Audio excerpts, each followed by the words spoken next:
I said it as a joke. I want to be completely clear about that. I was standing in the middle of the most powerful Alpha King's throne room, covered in mud from the forest, with a borrowed sword that was too heavy for me and a mouth that has never, not once in 24 years, known when to stop. And I looked at Dorian Vael, king of the 5 northern packs, sovereign of the Vael Reach, the most feared wolf on the continent, and I said, "You know what? You should just marry me. Problem solved." I said it the way you say things when you're exhausted and terrified and your survival instincts have completely abandoned you in favor of what can only be described as verbal self-destruction. I said it the way you say things you absolutely do not mean. And he looked at me, with those storm gray eyes, calm as deep water, completely unreadable, and he said one word. Agreed. And then the room went so silent I could hear my own heartbeat. And then I realized, with a specific kind of horror that is really only available to people who have made my particular category of catastrophic mistake, that the Alpha King of the Northern Continent does not joke. He never jokes. He had just accepted my proposal, in front of his entire court. And wolf law, the specific, centuries-old, binding and absolutely non-negotiable wolf law, states that a formal acceptance before witnesses cannot be revoked without a tribunal. A tribunal that takes 60 days. 60 days in the Vael Palace. 60 days as the self-declared intended mate of the most powerful alpha alive. I want to tell you something about the next 60 days. They were not what I expected. Nothing was what I expected. And by the end of them, I was no longer sure the joke was the problem. Like the video right now.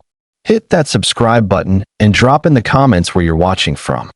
I want to see every single city on this planet, because what I'm about to tell you is the kind of story that makes you question everything you thought you knew about fate and pride, and the specific disaster of saying the wrong thing at exactly the right moment. Now let me take you back. Not to the throne room. Not yet. Let me take you to 2 weeks before, when everything that led to that moment started with a letter I should never have opened. Her name was Maret Solfe. And the first thing you needed to know about Maret Solfe was that she was, by nearly every available measure, the most inconvenient person in the Solfe family. This was not her assessment. It was the family's. And they were not entirely wrong. The Solfe family held mid-tier rank status in the Vael pack. Comfortable, respected, not powerful enough to be political targets, and not modest enough to be invisible. They had land, and a name, and 4 daughters who had been raised with the particular combination of expectation and affection that middle-ranked wolf families specialized in. The first daughter, Cressida, was elegant and ambitious and had married a ranked beta 3 years ago in a union that the family still discussed at dinner as a benchmark. The second daughter, Nella, was gentle and organized and was currently engaged to a gamma with excellent territory prospects. The third daughter, Pell, was 17 and showing every sign of following the reasonable, appropriate trajectory of her older sisters. And then there was Maret. Maret was the fourth daughter. She was 24. She was, nobody in the family would have said difficult, because they loved her, but they might have said complicated. She was funny in ways that occasionally went too far. She was honest in ways that were sometimes more honest than the situation called for.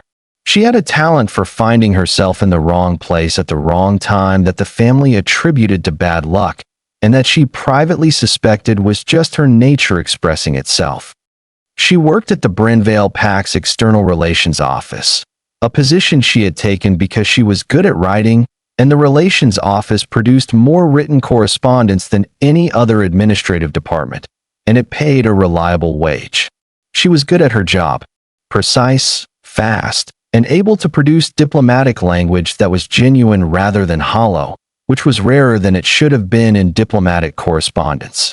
She had no romantic prospects, no formal rank ambitions, and a habit of making dry observations about serious situations that people either loved or found deeply exhausting.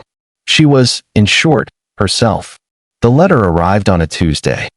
It came through the official channels, sealed with the Vael crest, which was the kind of crest that made the post room go immediately quiet when it appeared, and it was addressed to the Bryn Vael Pack Alpha, head of relations, and the Solfe family specifically.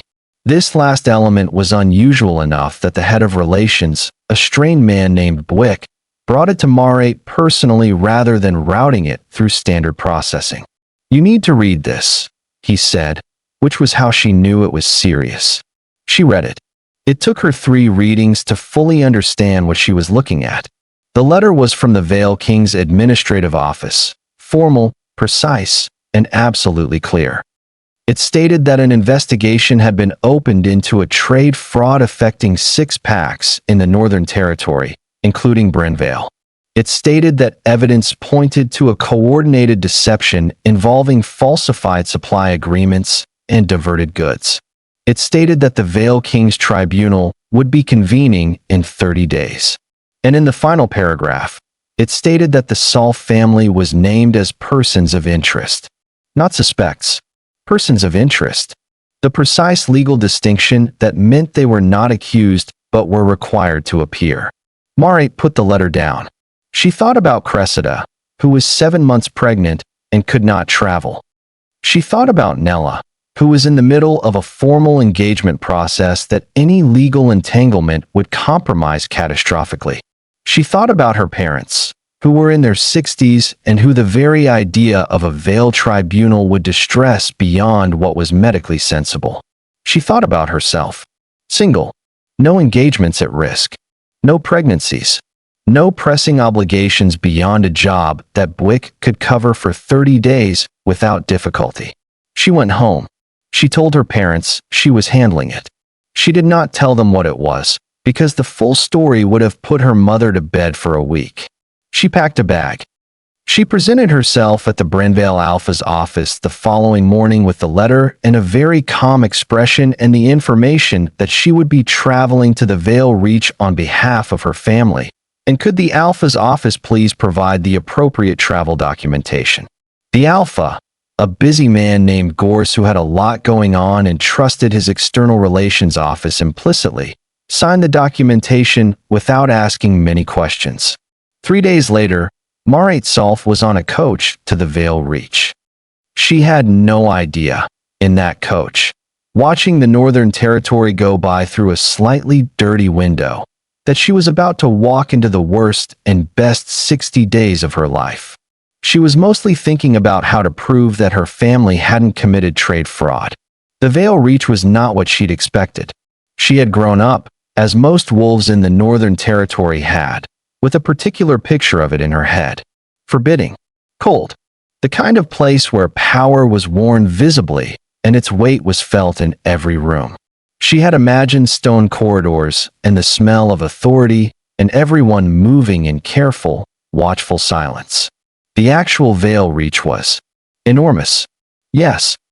The palace at its center was genuinely vast, built over centuries in layers that reflected the priorities of successive generations, which meant it was architecturally complicated in a way that was either fascinating or maddening, depending on your relationship with spatial orientation. Maret's relationship with spatial orientation was poor, which meant that within 4 hours of arriving, she had gotten lost twice in the Western Wing and been redirected by increasingly bewildered palace staff who were clearly not accustomed to guests who wandered with such cheerful confidence into restricted corridors. The second time she was redirected, from what turned out to be the private administrative archive, which she had entered because it had a very interesting-looking door, and she had assumed it was the records office she'd been looking for. The wolf who found her was not palace staff. He was tall, dark-haired, wearing unremarkable clothes that were, on closer inspection, not unremarkable at all, but simply expensive in a way that didn't need to announce itself.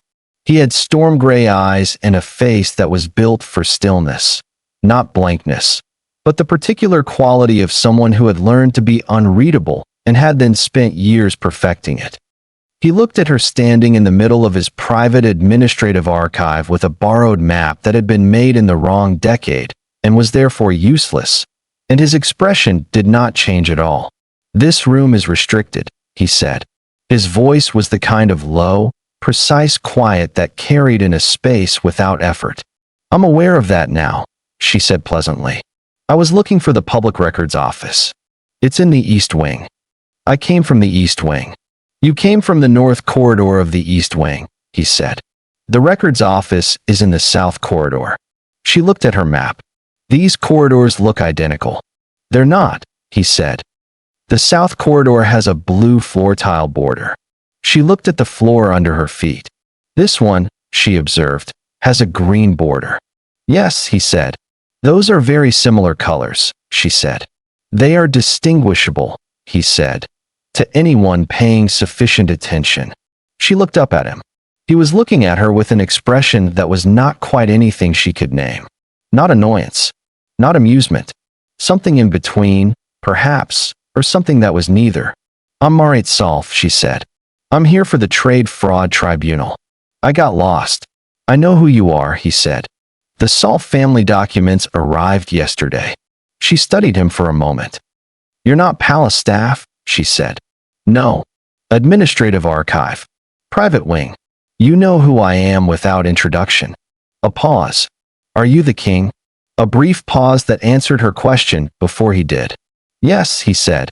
She looked at the man who was the king of the 5 northern packs, sovereign of the Vael Reach, the most feared wolf on the continent, standing in his private administrative archive watching her hold a useless map.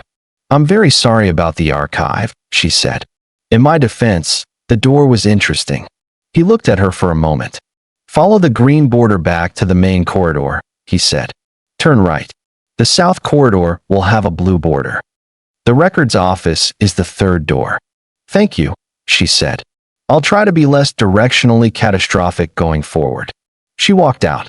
In the archive doorway, she paused and looked back, because some part of her that should have known better was already taking notes on this interaction. He was still standing where she'd left him, still watching, with that expression she couldn't name. She went to find the Records Office. The trade fraud case was, she discovered over the following week of careful records work, considerably more complicated than the letter had suggested.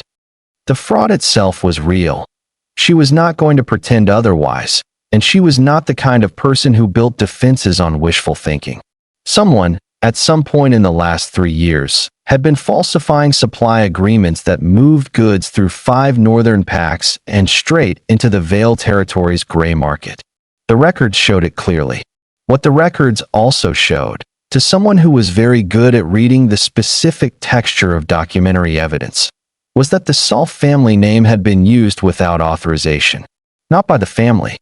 By someone who had access to family correspondence and had used it as cover, forging signatures, borrowing the family's mid-rank status to give the fraudulent agreements a veneer of legitimacy.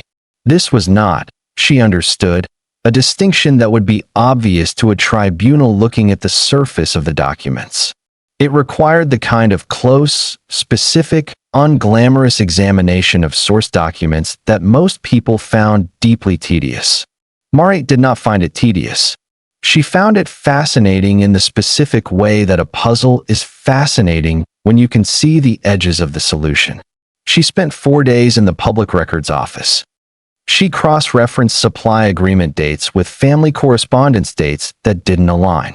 She traced the signature variations.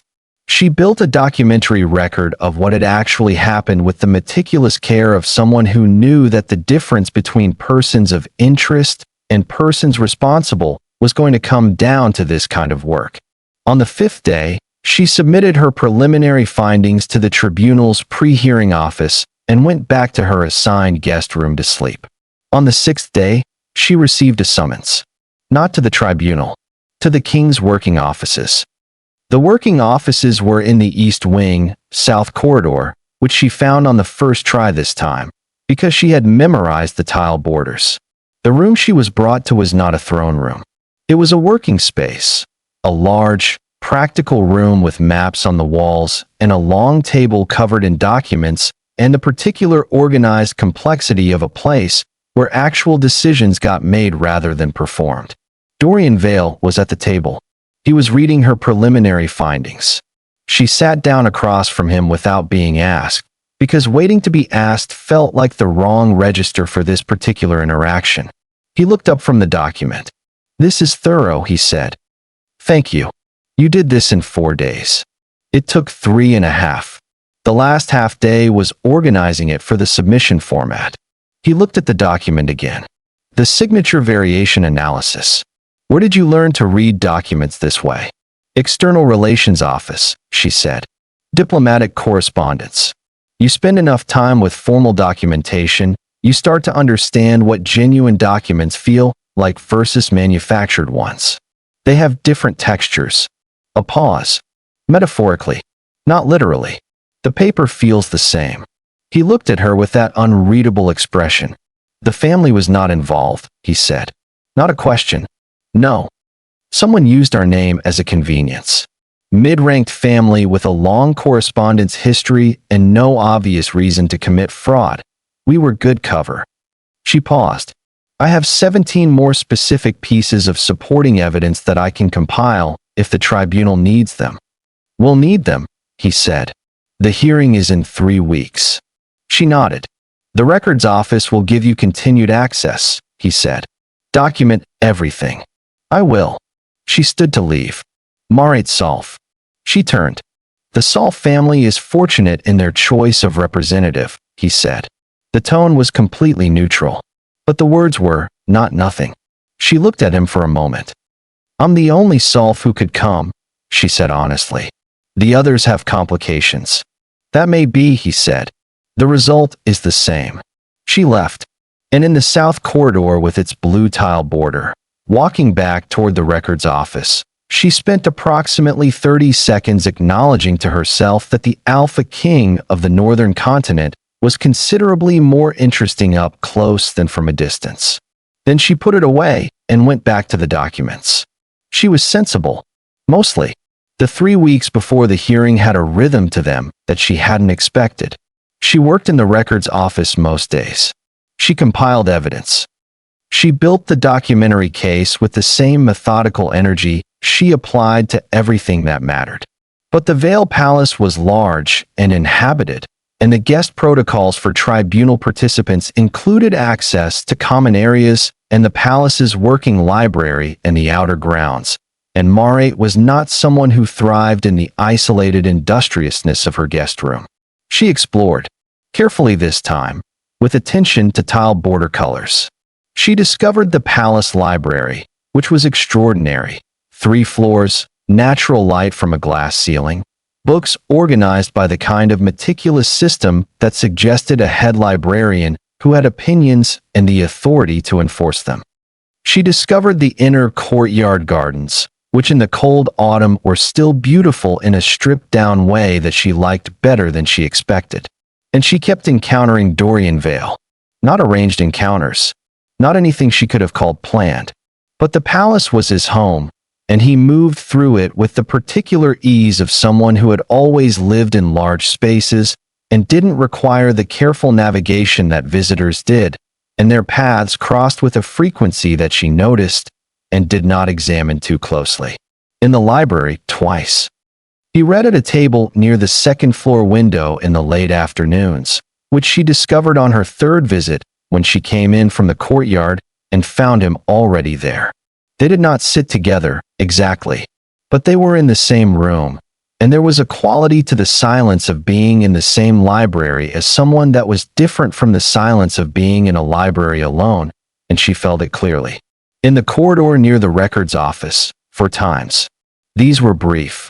He was usually moving with purpose and she was usually carrying documents, but he always paused, and they always exchanged something. Rarely more than 2 or 3 sentences. Always specific.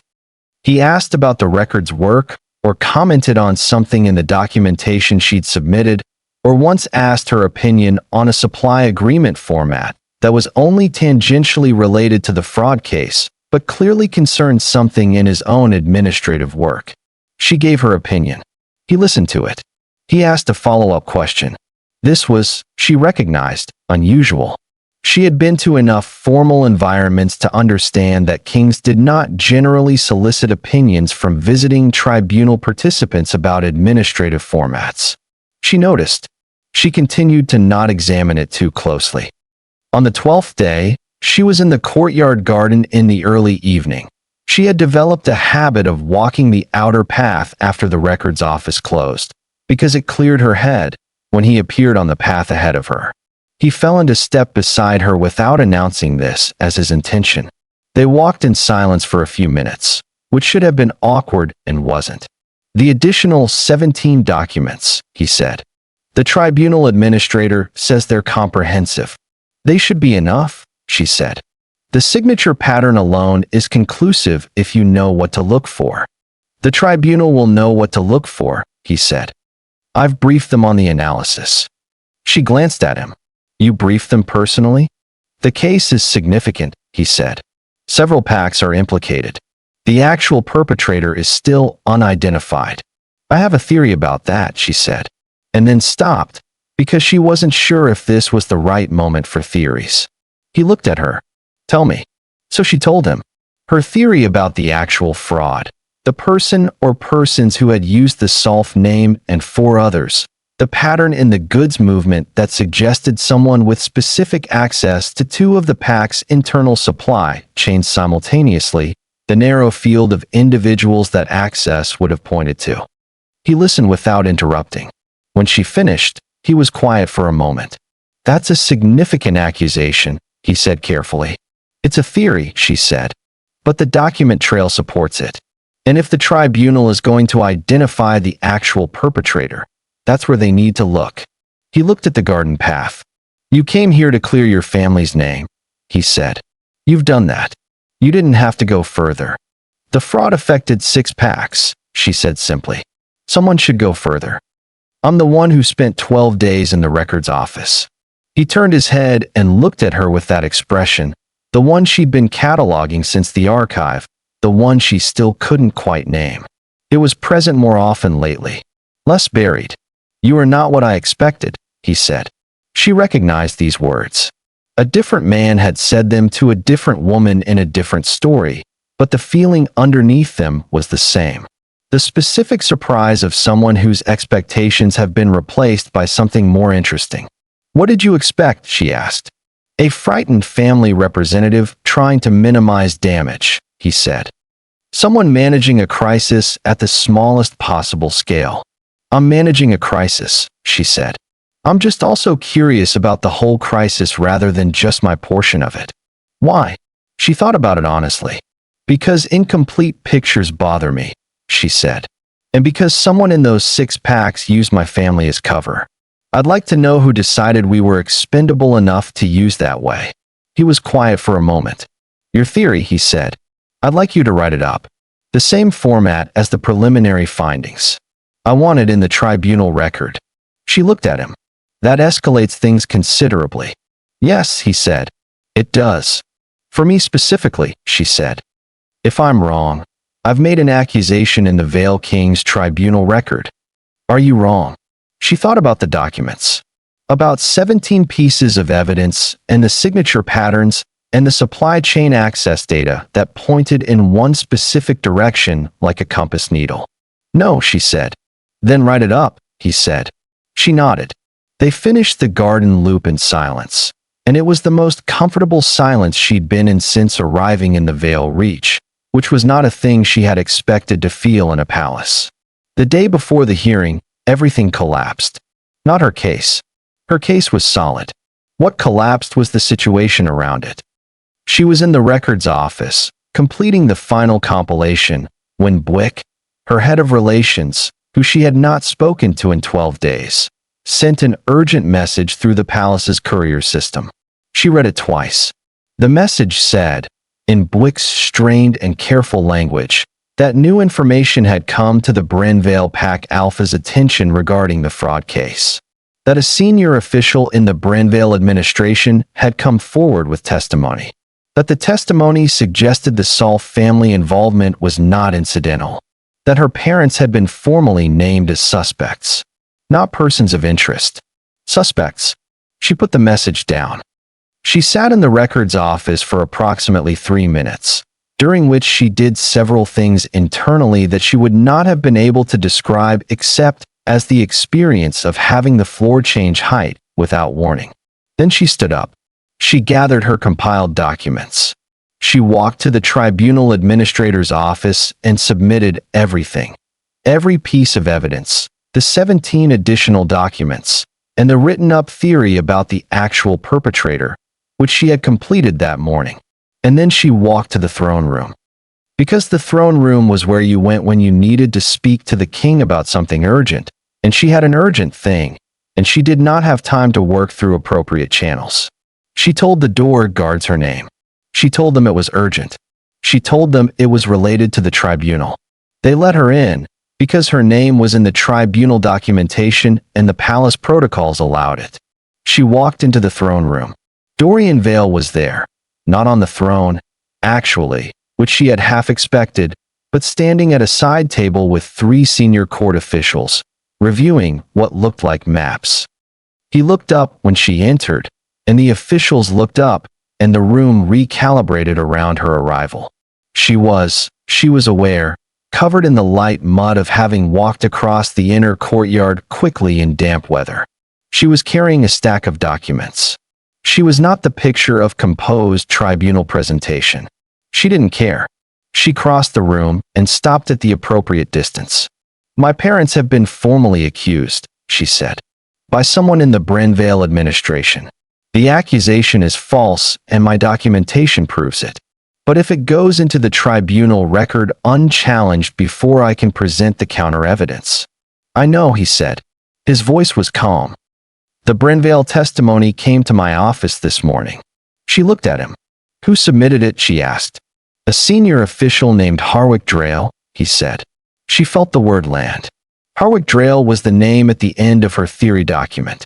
The person with simultaneous access to 2-pack supply chains. The person her 12 days of document work pointed to with the specificity of a closed door. "He's the one who did it," she said. "He used our family as cover and now he's trying to make the accusation official before my documentation is processed." "I know," Dorian said again. And now his voice had a different quality, not calm in the blank way, but calm in the deliberate way of someone who has already made a decision and is waiting for the situation to catch up. "Can you stop the accusation?" she asked. "The accusation has already been submitted to the tribunal record," he said. "That can't be undone without a formal counter-process." "Which takes 60 days, said one of the officials near the wall. Not helpfully. She looked at the official, looked at Dorian, looked at the room full of court witnesses, looked at the borrowed sword that she'd apparently picked up from the map table on her way across the room without entirely registering that she'd done this, which said something about her internal state that she wasn't going to examine right now. She felt the specific quality of desperate exhaustion that arrives when you have been working meticulously for 12 days and someone with bad intentions has just found a way to make the next 60 days necessary. And her mouth, which had never once in 24 years known when to stop, opened. "You know what?" she said, to the king of the 5 northern packs, in his own throne room, in front of his court. "You should just marry me." Problem solved. The silence was immediate. She heard it arrive. She heard herself realize what she had said. She watched Dorian Vael look at her, with those storm-gray eyes, calm as deep water, for exactly 3 seconds. "Agreed," he said. "Wolf law, the specific, ancient, binding wolf law that governed the Vael Reach and the 5 northern packs, and had done so for 4 centuries, had many provisions. One of them was the provision regarding formal verbal acceptance of a proposal before court witnesses. An acceptance of this nature, made by a sovereign in the presence of no fewer than 3 ranked court members, and there were, she counted, for in the throne room, constituted a binding formal declaration. It could not be rescinded without a 60-day tribunal process. She learned all of this from the court administrator, who appeared at her side approximately 90 seconds after the silence had broken and the throne room had erupted into the particular polite pandemonium of people who are professionally required to maintain composure while experiencing a significant surprise. I see, she said, when the administrator finished. The formal documentation will be prepared this evening, the administrator said, in the tone of someone navigating unprecedented territory with admirable professionalism. You'll need to appear at the accession office in the morning to confirm the record. I see, she said again. She looked at the spot where Dorian Vael had been standing when he'd said agreed. He was no longer there. He had, at some point during the pandemonium, moved to the far side of the room, where he was speaking with two of the senior officials in a low, focused voice. The expression on his face was not, from a distance, that of a man who had made a mistake. It was the expression of a man handling the next thing on the list. She excused herself from the administrator. She walked out of the throne room. She went to the courtyard garden, where she had been walking in the evenings for 12 days, and she sat on the bench near the winter-bare rose bushes and spent approximately 10 minutes having a completely silent internal experience that she would later describe as a full review of my life choices. After 10 minutes, she heard footsteps on the stone path. He sat down beside her, not at the other end of the bench, 2 feet away. The distance of someone who has decided proximity is the correct approach. She looked at the rose bushes. Why? She asked. She kept her voice level. She was moderately successful at this. He was quiet for a moment. Because Harwick Drayle is going to try to discredit your documentation by attacking your standing, he said. A sole tribunal witness from a mid-ranked family with no political backing is easy to dismiss. The intended mate of the Vael King is not. A pause. The accusation against your parents required a 60-day counterprocess regardless. This gives the counterprocess a protection structure it didn't have. She processed this. That's a practical answer, she said. Yes. Is it the only answer? A pause that was slightly longer than the previous ones. No, he said. She looked at him. He was looking at the rose bushes. The composed surface was present, but it was thinner than she'd seen it. The thing underneath, the layer that had been appearing and disappearing in the library and the corridors and the garden path over 12 days, was closer to the surface than it had been in the throne room. You said agreed in about 3 seconds, she said. I was certain before that, he said. The 3 seconds were, he paused. The 3 seconds were me confirming that I was going to say it. She stared at him. You planned this, she said. No. You asked it unexpectedly. A pause. But I had been, he stopped. Started again, with the quality of someone selecting words with unusual care. I have been considering, for approximately 8 days, what it would mean to, whether there was a way to, he stopped again. This was the first time she had heard him unable to finish a sentence. Were you considering proposing? She asked, because her mouth still hadn't learned when to stop, and possibly this was actually a gift. The silence was long enough that it was its own answer. Not in those terms, he said finally. Not yet. It was earlier in the process than that. He paused. And then you asked. She sat with this. The Alpha King of the Northern Continent. Storm gray eyes and unreadable expressions and a face built for stillness. Who read in the afternoon library and walked in the evening garden and asked her opinion about administrative formats and said you are not what I expected on a garden path at dusk. Who had, apparently, been thinking about something for 8 days that she had made irreversible with a joke in a throne room. I would like to clarify something, she said carefully. Yes. When I said it, I was not. I meant it as a, she stopped. Looked at the rose bushes. I was exhausted and I was scared and my mouth does a thing when I'm exhausted and scared. I know, he said. I have been observing your mouth for 12 days. She turned to look at him. Was that a joke? She looked at his face very carefully. The expression was not quite the unreadable one. Something had shifted in it. Something that, if she had to name it, she would have called the world's most restrained version of amusement. You have a sense of humor, she said. I wasn't sure. I have a very restrained sense of humor, he said. Almost no one has ever identified it. I identified it in the archive on day one, she said. When you told me the corridors were distinguishable to anyone paying sufficient attention. That was a factual statement, he said. It was a factual statement delivered with intent, she said. That's a joke. He looked at her. That expression, the one she'd been cataloging. She finally had a name for it, sitting on the garden bench in the cold autumn evening. It was the expression of a man who had not been surprised by many things in a long time, and had spent 12 days being consistently, quietly, genuinely surprised, and had found the experience considerably more valuable than he'd expected. It was engagement. Deep, specific, directed engagement. She recognized it because she was feeling the same thing. 60 days, she said.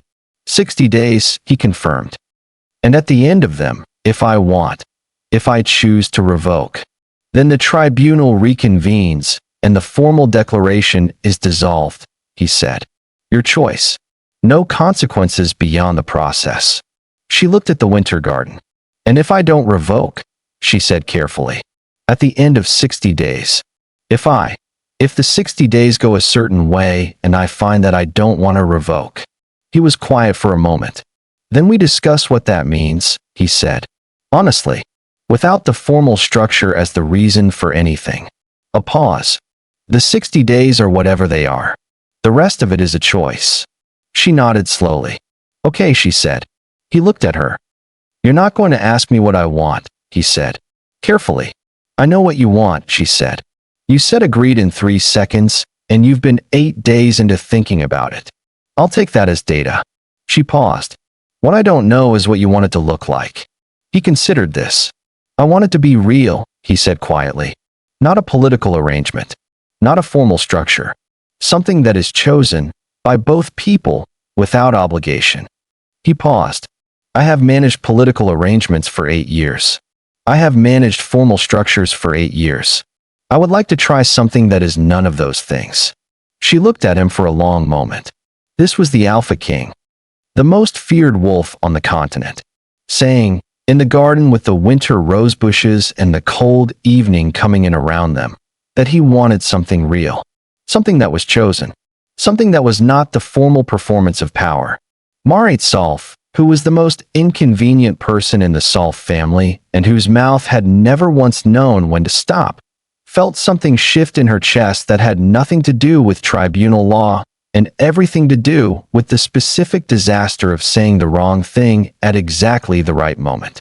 Maybe it hadn't been the wrong thing. 60 days, she said again. 60 days, he agreed. And neither of them moved for a while, sitting on the garden bench, while the Vael Palace went about the business of processing the evening's unprecedented event, and the cold air came in, and the winter rose bushes stood in their particular stripped dignity, and something that had been moving toward this point for 12 days settled quietly into what it was going to become. The 60 days began. She had expected awkwardness. She had expected the formal, managed quality of a politically arranged situation dressed up in different language. She had expected the court's scrutiny to feel like a cage. What she had not expected was Tuesday. Every Tuesday, the palace's senior administrative team met for a working lunch that reviewed the week's operational matters. These meetings were, apparently, mandatory for senior staff, and, she discovered on the first Tuesday of her 60 days, optional for the intended mate. But Dorian had asked if she wanted to attend, and she'd said yes, because she was curious, and because optional things were always more interesting when you showed up.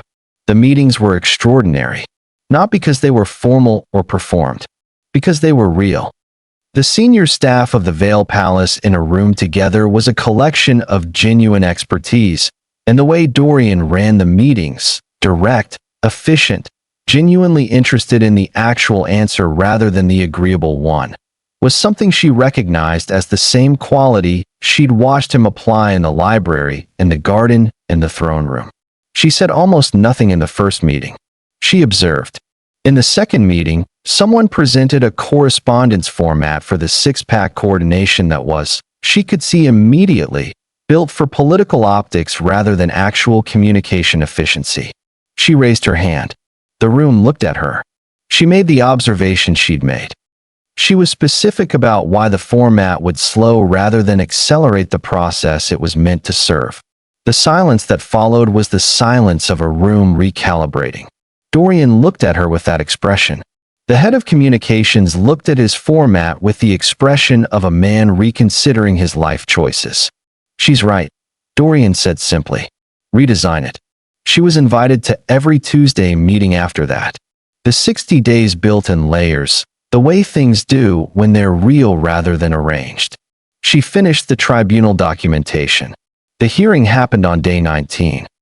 The evidence was presented with the 17 supporting documents and the theory about Maret Solfe, who had by this point retained legal representation from 3 different offices and was attempting several different defenses simultaneously, none of which held up against the document record she had built. Her parents were formally cleared on day 22. Her mother sent a letter that arrived on day 23. It was 3 pages long. The first page was relief. The second page was questions about the palace and was it warm enough, and was she eating?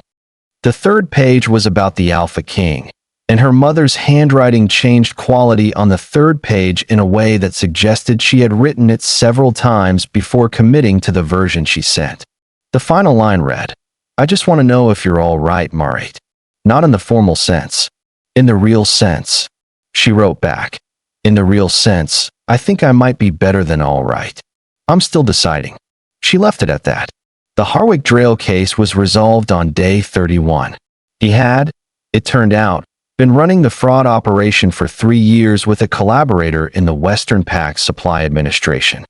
The full picture, when it came together, was considerably larger than her initial theory had suggested. The tribunal documentation added her name to the record as contributing investigator, which was unusual for a non-official and which Dorian had authorized personally. She found out about the authorization from the tribunal administrator on day 32. She went to find Dorian. He was in the library, 2nd floor, afternoon window, which she had known before she looked. She sat down across from him without ceremony. "You put my name in the tribunal record," she said. He looked up from his book.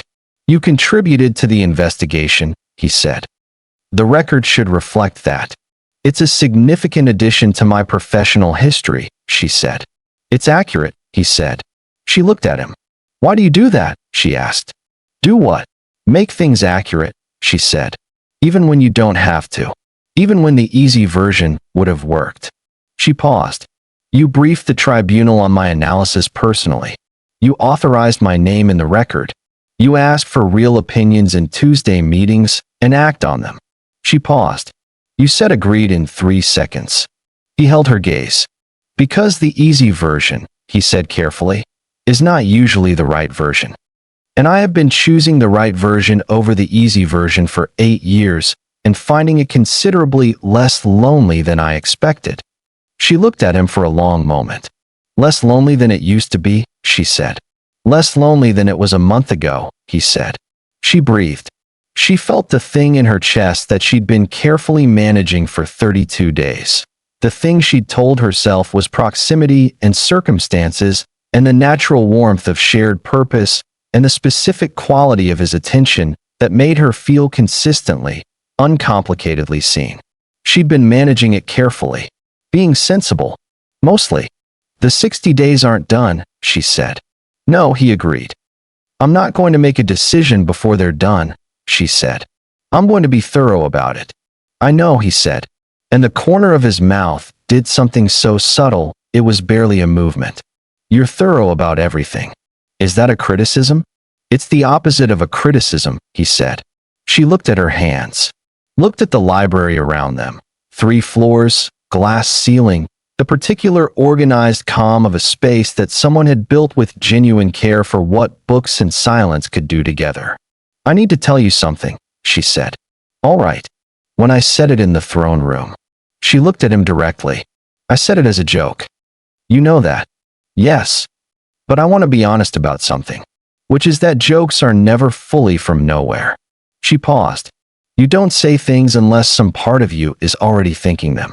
Even the things you say wrong." She breathed. I was already thinking about you. Before the throne room. I was being careful about it, but I was already." She stopped. "I don't know what I was already. But it wasn't nothing." The library was very quiet. He looked at her with that expression, fully present, fully directed, the unreadable surface of 8 years of kingship entirely absent. "I know," he said quietly. "That's why I said agreed." She felt something settle in her chest. Not the bond. There was no formal mate bond yet. Something that might become one, or something that might be its own different thing, which was perhaps more interesting. Something real. 28 more days, she said. 28 more days, he said. She picked up a book from the shelf beside her. She had been building a habit of reading in the afternoons on the second floor, which had been a coincidence at first and was, she now admitted to herself, not entirely a coincidence. She found her page. He went back to his book. They read in companionable silence for an hour, with the afternoon light coming through the glass ceiling and the library quiet around them. This was, she thought, turning a page, the most natural thing she had done in the Vael Palace, which said something significant about the last 32 days. The 60 days ended on a Saturday. The formal process required a morning hearing, brief, administrative, the standard review of the declaration period, at which she would either confirm the declaration or submit the revocation request. She had been prepared for a sleepless Friday night. She had been prepared to lie awake running the analysis one more time, checking every angle the way she checked documents. She slept well, not because she was careless about it, because she had been thorough.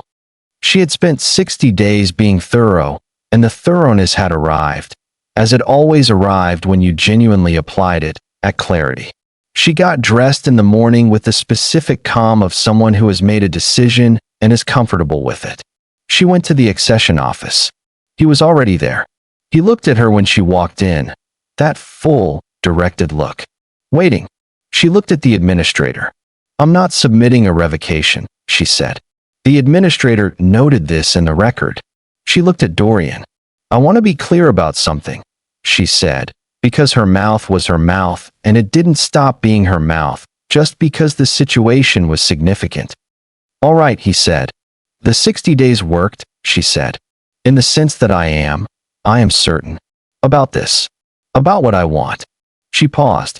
"But I need you to know that it wasn't the circumstance that decided it. It wasn't the formal structure or the tribunal situation or the palace. Those were just the conditions." "What decided it?" he asked. "The library," she said, "and the garden, and Tuesday meetings, and the way you make things accurate, even when the easy version would have worked." She looked at him steadily. "And the 3 seconds. I keep coming back to the 3 seconds." He was quiet for a moment. "What about them?" he asked. 3 seconds is how long it takes when you already know," she said. "When it's not calculation. When you're not managing the decision. 3 seconds is a thing that is already decided presenting itself as a choice." She paused. "That's what it looked like. And I've been trying to find an interpretation that's less significant, and I can't." He crossed the room. He stopped in front of her, which was close enough that the difference between distance and proximity had a specific, physical quality. "I should tell you something," he said. "Okay." "The archive," he said. "The first morning. When you were in the private archive with the wrong map. I remember. I had already seen you that morning," he said. "Before the archive. You came through the east entrance and you were reading the map and frowning at it in a way that was." He paused. "I followed you for approximately 3 minutes before you found the archive door." She stared at him. "You were already curious about me," she said. "Before I was lost." "Yes. Why didn't you redirect me from the beginning?" "Because I wanted to see where you'd go," he said simply. She looked at him for a long moment. Then she said, "You know this means the archive was partly your fault." And something happened on his face that she had been waiting for, without knowing she was waiting for it, since the first morning in the private archive. He smiled. Not the restrained, almost movement of the library joke. An actual smile, quiet and real, and changing his face into something that was the direct opposite of unreadable. She felt it in her chest like the sun coming out. Partly, he agreed. And they stood in the accession office, with the administrator carefully looking at the wall, and the formal declaration period ended, and what came next was not a 60-day structure, or a tribunal record, or an accidentally binding wolf law. It was a choice, made by two people, on purpose. What followed was not a story anyone in the Vael Reach had precedent for. The Alpha King taking a mate from a mid-ranked Vael family. A girl who had walked into his private archive with a wrong decade map and proposed to him with borrowed sword while covered in courtyard mud was not a situation that the court's formal protocols had anticipated. The court's formal protocols did their best. The official record listed the union as having begun with a formal verbal declaration before witnesses. This was accurate. The details surrounding the declaration were summarized in the official version, which Maret felt was probably wise. Bwick, her head of relations, received the official communication from the Vael Administrative Office and apparently had to sit down. Her parents received their communication, and her mother called in the palace's communication system at an hour that suggested she had been awake for some time already. The call lasted 45 minutes. Her father said almost nothing, but she could hear him breathing in a way that meant he was very emotional and managing it by being quiet, which was where Maret had gotten it from. Cressida sent a letter that said, in part, "I did not see this coming. No one saw this coming. I think this is actually very much like you," which is to say it makes complete sense in retrospect and was completely invisible in advance. Nella sent a shorter letter. "Are you happy?" 3 words. The important ones. She wrote back, "Yes," and meant it fully. The Harwick Drail case concluded in the spring with a full tribunal ruling that cleared the Solfe family name from the fraud record entirely and resulted in the formal censure and significant financial penalty of the actual perpetrators. The contributing investigator credit in the tribunal record bore Maret Solfe Vael's name, the hyphen added as of the winter formal recognition, and Bwick, in the official Vael Relations report, noted that the External Relations Office had demonstrated excellent representation in an extremely unusual set of circumstances. This was, the Vael Alpha told his wife that evening, the most significant understatement of the administrative year. Maret continued attending Tuesday meetings. This was, within 3 months, no longer optional in any meaningful sense. She had become a functional part of the working process, the person who said the thing everyone was thinking but calibrating before they said it, the person who read the document texture and identified the problem before it became a problem. She also continued losing herself in the palace. Not because she couldn't navigate, she had long since memorized the tile borders, but because the palace was genuinely extraordinary, and she found that exploration was better in a place you lived than in a place you were visiting. Dorian, who had followed her through the East Corridor for 3 minutes on her first morning, developed a habit of appearing when she found interesting things. She found this charming in a way she didn't bother to manage anymore. She did not, as it turned out, need to manage very much anymore. There is something about the story of the borrowed sword, in the throne room, and the 3 seconds that sounds like luck. Like accident. Like the universe playing a joke. And in one sense, the narrow, surface sense, it was. She said a thing she didn't mean to say. It had a consequence she didn't intend. The next 60 days were not what she planned for when she packed her bag to go clear her family's name. But here's the thing about jokes. They come from somewhere. They come from what you're already thinking about, what you're already feeling, what lives just below the surface of your careful presentation of yourself to the world. Her mouth said what her mind was already considering, in the specific, catastrophic way that mouths do when you stop managing them for one exhausted second. And the thing she wasn't managing, the thing that came out sideways and in the wrong register in front of the entire court, was real. She had been falling for 12 days. She had been watching a man choose accuracy over ease, ask real questions instead of comfortable ones, Sit in a library on a Tuesday afternoon with a book in the particular stillness of someone who has made peace with their own company, but prefers the right other person. She had been falling, carefully and practically, and with as much management as she could apply, for 12 days. And then she stopped managing it for 1 second. And the best thing that ever happened to her walked out of that second. Manage your life. Be sensible. Make the practical choice. But leave room, a little room, just enough, for the 1 second when you stop managing and say the true thing instead of the careful one. The careful thing might have gotten her through the 60 days. The true thing, the accidental, mortifying, borrowed sword true thing, got her everything else. Let me ask you something. How many times have you had the true thing ready and said the careful thing instead? How many gardens have you walked in where you noticed something real and put it away because the timing wasn't right, the circumstances weren't certain, the outcome wasn't guaranteed? This story is not about fate being clever. It is about what happens when you, even accidentally, even in the most inconvenient possible way, let the true thing out. It finds its level. It always finds its level. This channel exists to tell you that. In wolves and moonlight and ancient law and throne rooms and private archives with interesting doors. In every shape the truth takes when it's trying to reach you. And if this story reached something in you today, if you felt even 1 second of Maret standing in that throne room, covered in mud, saying the thing she wasn't supposed to say and watching the world rearrange itself around it, then I need you to do something. Hit that subscribe button. Right now? Not later. Now. Because every week, there is another story. Another truth in another shape. Another moment where the careful version and the real version part ways, and the real version turns out to be the braver one. And I want you here for every single one of them. Subscribe. Turn on the bell. Tell someone about this story. And drop in the comments where you're watching from.